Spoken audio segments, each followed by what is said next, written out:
I'm Dr. Sai Chaitanya Ji, PharmD.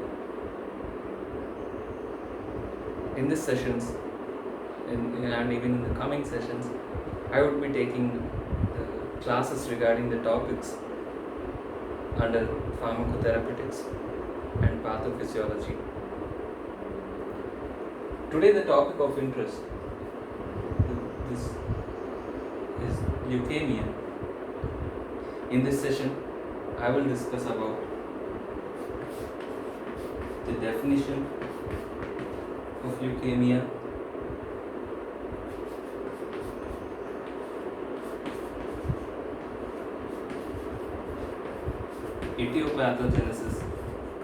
etiology and pathogenesis of leukemia, and classification of leukemia.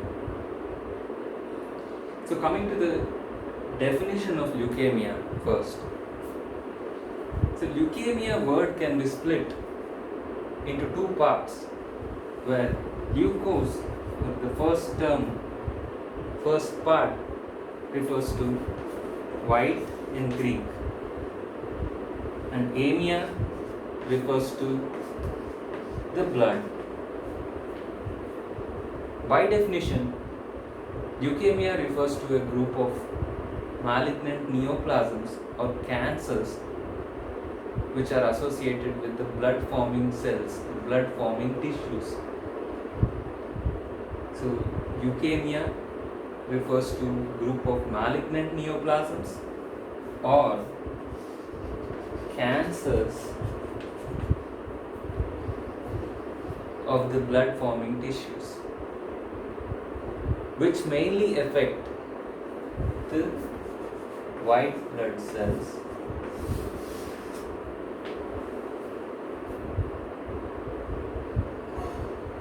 And this malignant neoplasm or cancers of the white blood cells can affect various sites of the body.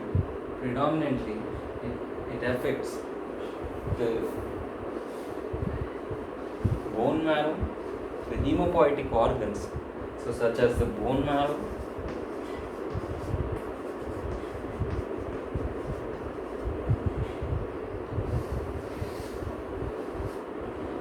the spleen,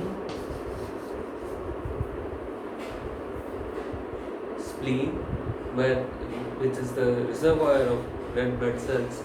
So it is also a hemopoietic organ, and also the lymph nodes.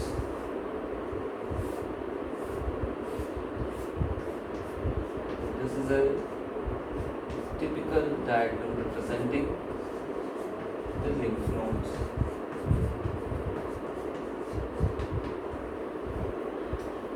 So the leukemias are mainly characterized by an abnormal, uncontrolled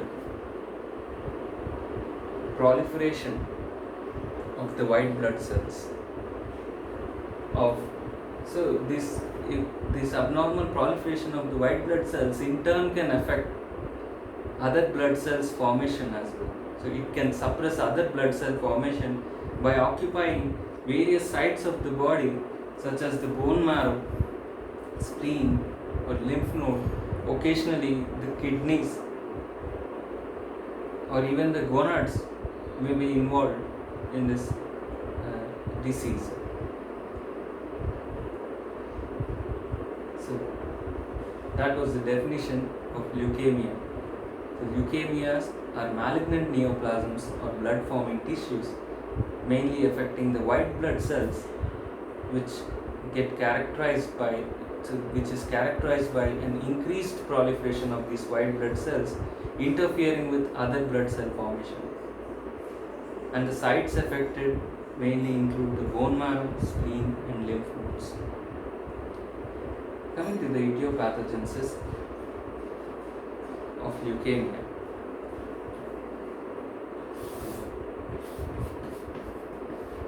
We'll see about the etiology under this aspect first before we go into the pathogenesis.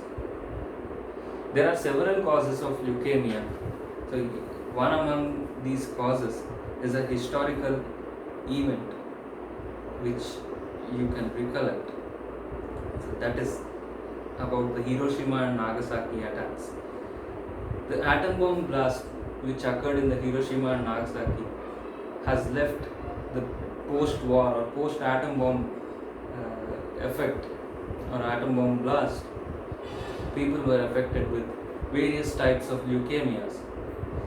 So the reason behind this is the ionizing radiation which is emitted from that atom bomb blast.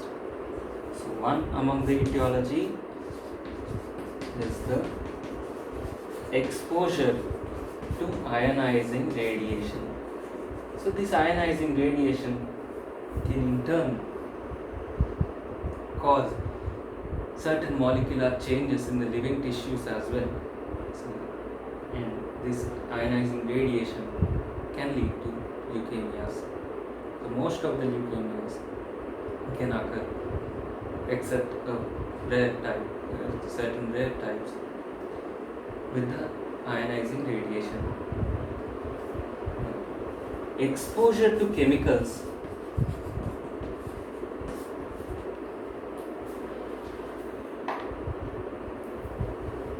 Exposure to chemicals such as benzene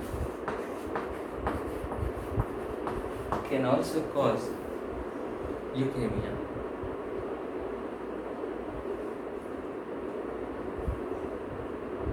Other causes include chromosomal translocations. Chromosomal translocations. So, yes. If there is any mutation in the chromosomes or within the genetic material in the chromosomes of a living organism, in humans here, or which is referred to as translocation, if there is a shift in the genes from its normal position to some other position, so these changes in the chromosomes or chromosomal, so these are the some of the typical points in the chromosome, which again contains the genetic material deoxyribonucleic acid. So if there are any translocations, so I am showing here, if there are any shifts in the loci or the genetic material of the genes within the chromosomes, which mainly are the precursors or involved with the blood cells, then these chromosomal translocations can also cause leukemias.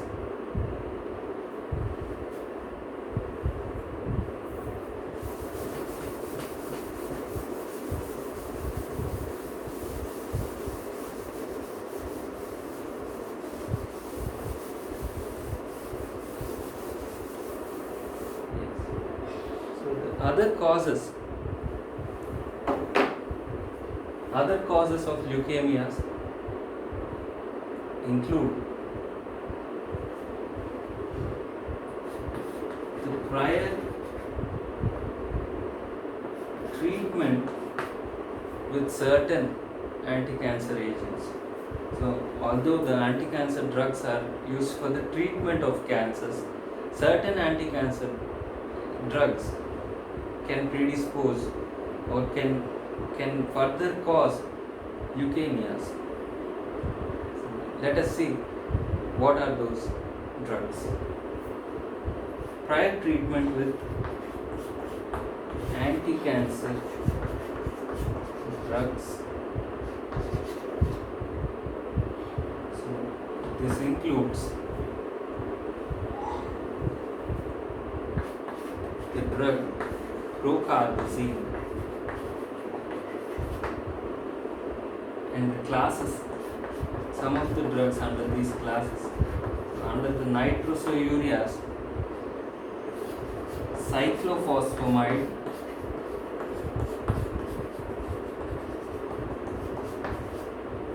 and melphalan also cause leukemias. In one more class, apodophillotoxins such as the etoposide, tenoposide. So, etoposide, tenoposide can cause, or prior exposure with these drugs can lead to leukemias. And not only prior exposure to certain anti-cancer drugs, even certain disease conditions. Certain disease conditions can also predispose or lead to leukemias.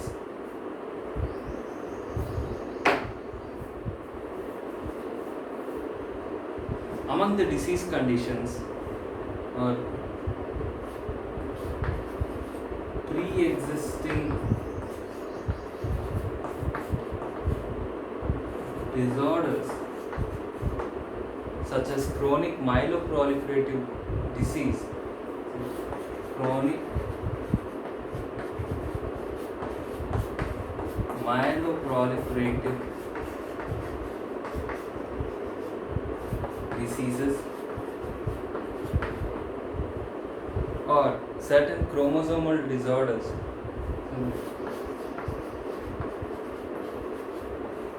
Chromosomal disorders or chromosomal syndromes such as the Down syndrome,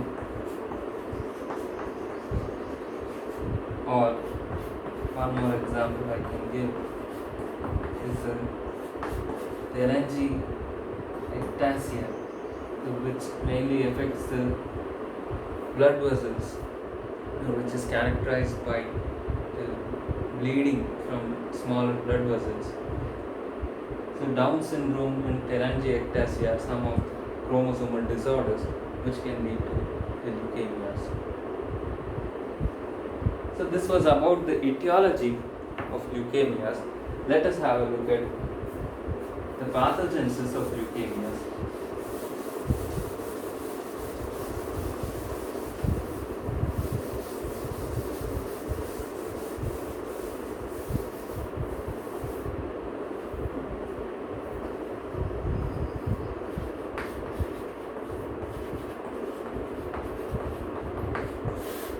Pathogenesis of leukemias. So the blood cells are formed in a sequence from the pluripotent stem cells. So the stem cells, the pluripotent stem cells are capable of forming various types of cells in the body, where the blood cell formation or blood cell lineage also starts from the pluripotent stem cell. So before going into the pathogenesis, I would like to discuss few aspects of this stem cell or blood cell formation. So from this pluripotent stem cell, or which is capable of giving rise to various cells in the body, hematopoiesis takes place. So here, this stem cells can give rise to two types of lineages. One is the myeloid lineage and the other is the lymphoid lineage. So in the lymphatic system, if the cells are formed, we call it the lymphoid lineage, and if the bone marrow is involved, it is referred to as the myeloid lineage. So this is also known as the trilineage component, because it again leads to three different types of cells. So what are those? So this myeloid lineage can either lead to the granulocyte monocyte colony stimulating factor. Here G stands for the granulocytes, or the blood cells which have granules in the cytoplasm, and M stands for the monocyte, one of the blood cells. The colony stimulating factor, it is the predisposing factor of the molecule which is formed from the myeloid lineage. And from this we have the erythroid series and megakaryocyte series.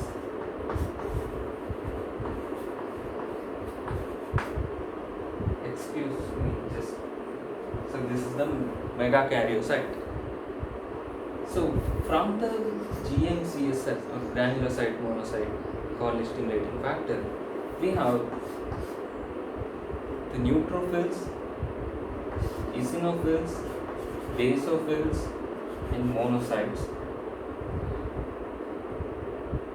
And from the erythroid lineage, RBCs are formed, and from the megakaryocyte, platelets are formed.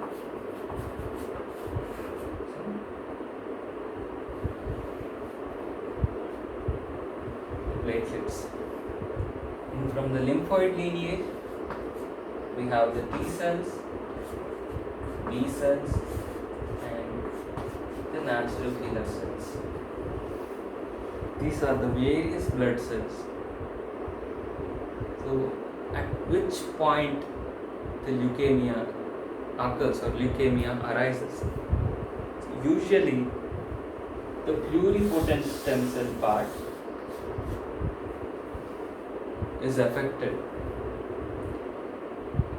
So because of the causes which I have discussed previously, which you have learned, the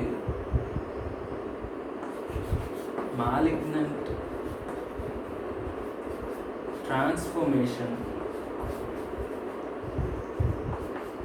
is the first step which takes place mostly in the pluripotent stem cell.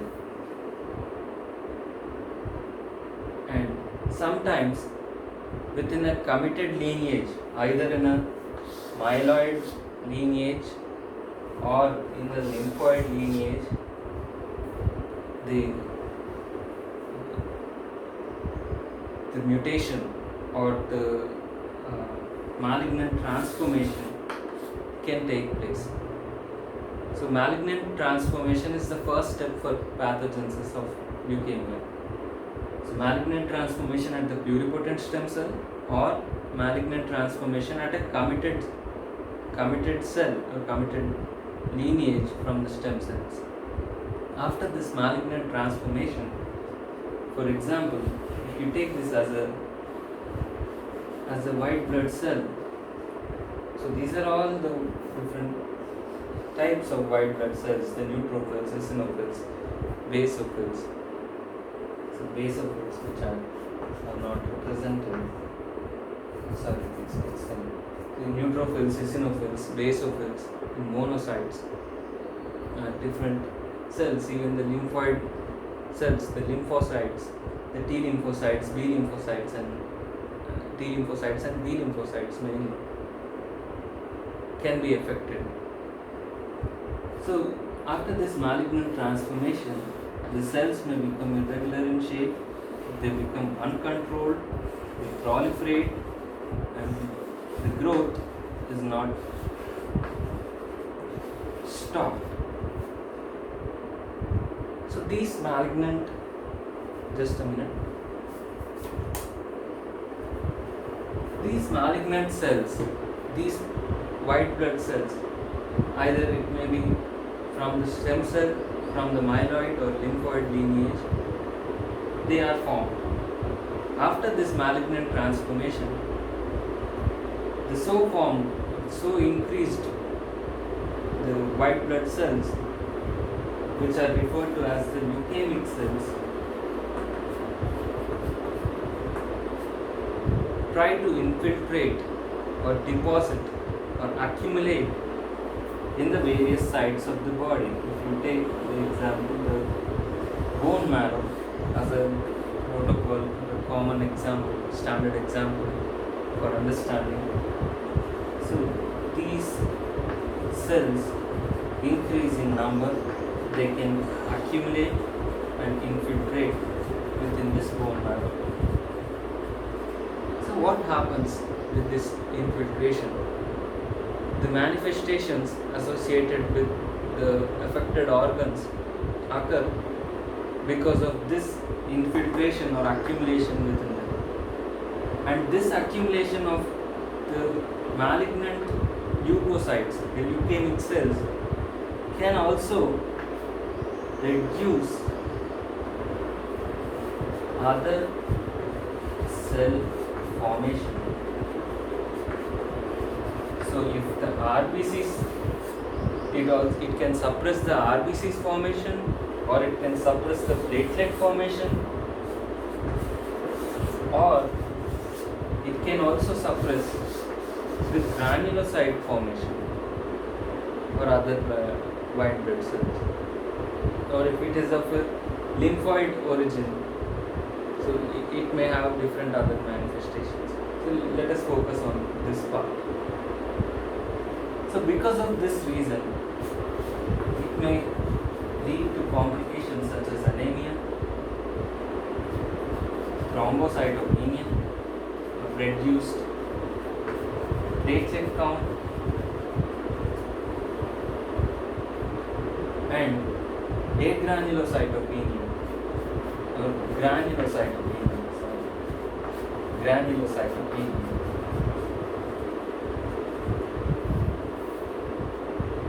And the organs or the sites affected can become enlarged in their size. So the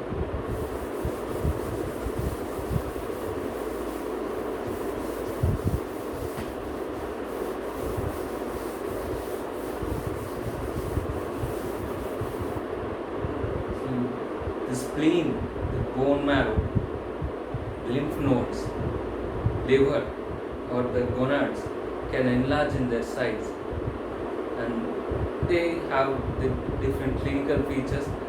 Depending upon the site affected, the clinical features, the signs and symptoms can develop. So here, one more organ or one more part which can be affected mainly is the meninges or the meningeal layers of the central nervous system. So if the meninges are affected, or meningeal infiltration, if it occurs with these leukemic cells, what can happen? So if the meninges are with the leukemic cells, this can lead to an increased intracranial pressure. Increased intracranial pressure can lead to the symptoms such as headache or cerebral palsy or the cerebral paralysis, we can say. Simply the cerebral palsies can occur with this meningeal infiltration. So it is one among the clinical features. So the pathogenesis of leukemia can be explained as the malignant transformation at the pluripotent stem cell level, and this malignant transformation may also occur at a committed stem cell level. Further, the malignant neoplasms, which are known as the leukemic cells here, infiltrate and also suppress other blood cell formation, and this in turn can lead to enlargement of the sites affected. It may be the bone marrow, spleen, lymph nodes, the meninges, the kidneys, the liver, or sometimes, occasionally, even the gonadal involvement may be seen. So the manifestations occur because of the infiltration mainly, or suppression of other blood cell components as well, or suppression of the hemopoiesis. And Now let us move on to the classification of leukemias. Leukemias can be classified based upon the severity as acute or chronic. So based upon the severity or based upon the life expectancy, leukemias are mainly, this is the classification,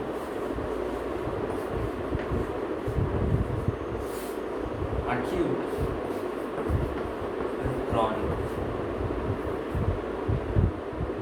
So the disease which is long lasting for many years, it is the chronic type, and acute type of leukemia with less severity, which is lasting for few months to few years, we can say, is the acute leukemia. But the recent classification which is followed is based upon the maturity of the cells. It is classified based upon the severity as acute and chronic, but based on the maturity of based on the cells which are involved, whether it is the blast cell or the precursor cell or the matured leukocyte, matured malignant leukocyte, it is classified, or based upon the site or based upon the lineage, whether it is a myeloid type or a lymphoid type. So which cells you have seen, the pluripotent stem cell can lead to either myeloid lineage or the lymphoid lineage. So based upon the cells affected, again it can be divided into myeloid type and lymphoid type. So overall, based upon the severity, the type of lineage, and also we can say simply the cells involved, it is these acute and chronic are further divided into either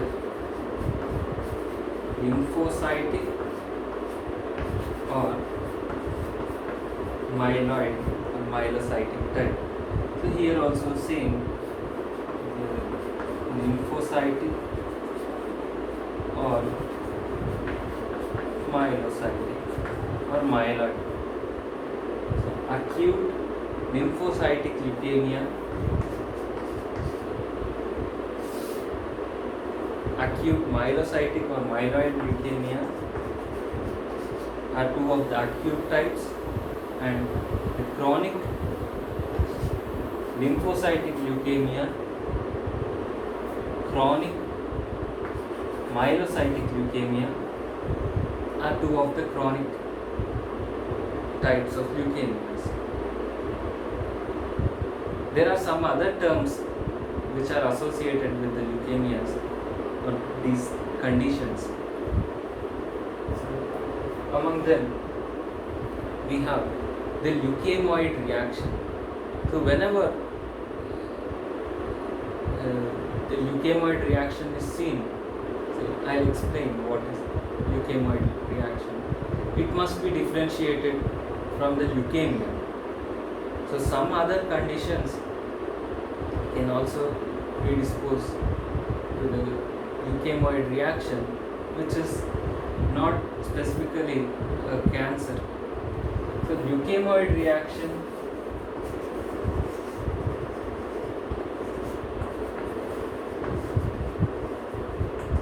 refers to an increased, if the WBCs are greater than 50,000 cells per microliter of blood, it is referred to as the leukemoid reaction.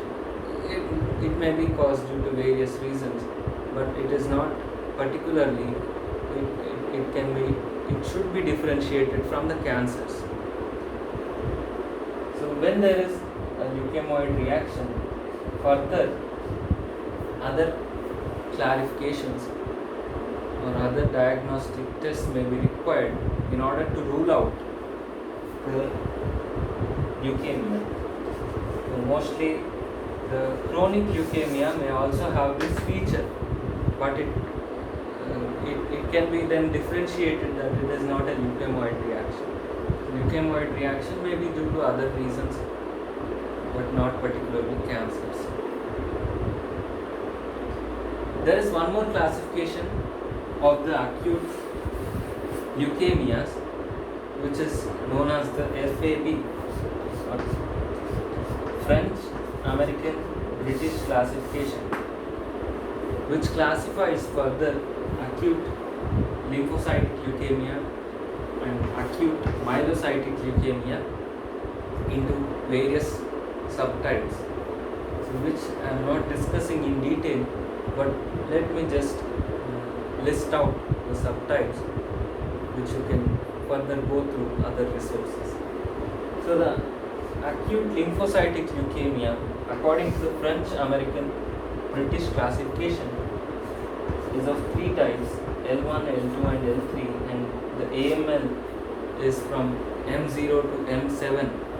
So various types, and the description of the cells based upon the morphology, they are classified into L1, L2, L3, and the acute myeloid leukemia from M0 to M7.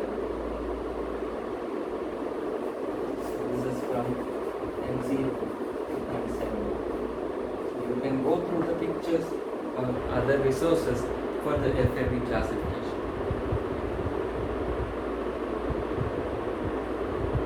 In this session, we discussed about definition of leukemia, etiology of leukemia, and among the etiology, even the infections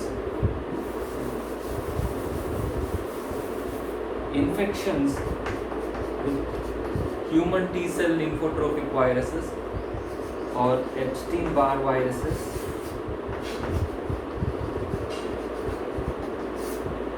can also cause leukemia. So this I missed previously. And the pathogenesis of leukemia and classification of leukemia. In the further next class, we will see about the diagnosis and the treatment aspects relating to leukemia.